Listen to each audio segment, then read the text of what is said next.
Yo, what's up mga tol? Welcome back ulit sa ating channel at ako nga pala si Sapmani13. At tungkol nga pala sa video na ito mga tol ay nandito tayo ngayon sa Silidin Forest sa Finland's map mga tol. Dahil dito nga sa Silidin Forest mga tol ay tuturo natin o samahan natin yung mga kaotol natin diyang naghahanap kay Darcy. Kung saan nga ba nakaparoon si Darcy mga tol ay ating pupuntahan at ito nga yung daanan kung saan nga ako dumaan mga tol ay ito ho yung guide para sa kung sinong gustong makita o pumunta kay Darcy. Ngunit bago tayo makapunta kay Darcy mga tol ay may isang NPC pa tayong ating dadaanan at doon natin makikita o doon natin sasagutin yung mga tanong kung saan nga ba makikita si Darcy.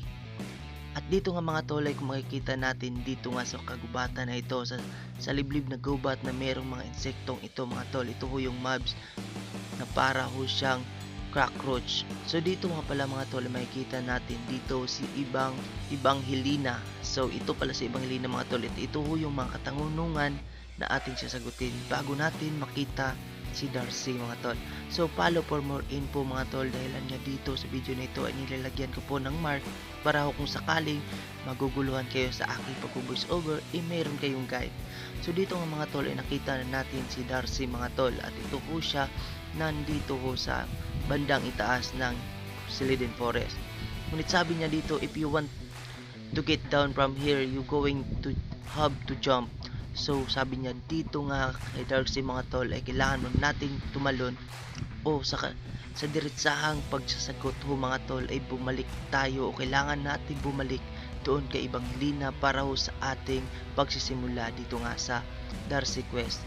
At dito nga pala sa Darcy Quest mga tol ay kung makumpleto mo ito mga tol ay may makukuha ka nga dito Fiendish Eye at napakaangas ho nito mga tol, kaya kung ako pa sa inyo mga tol ay sabay-sabay natin kunin yun. At dito nga mga tol ay nakababa na tayo at kailangan nating bumalik nga doon kay ibang Helena mga tol dahilan nga dito o doon sa sabi nga ni Darcy ay kung paano nga ba magsisimula yung pagkuha nga nitong quest na ito. So dito kay ibang Helena mga tol at kailangan mo nating pindutin itong the high plate at Darcy Quest, accept. Kailangan natin bumalik nga doon kay Darcy mga tol. Kung saan nga ba nakalokasyon yun, i-click mo natin ulit itong the high plate at saka itong go to the high plate Darcy. At yun nga mga tol ay kung sana'y nakatulong ako sa inyo at nagkaroon man lang kayo ng inspirasyon para kumuha ng video na ito. At dito na muna akong paalam mga tol. See you sa sunod pa natin mga video. And to God be the glory.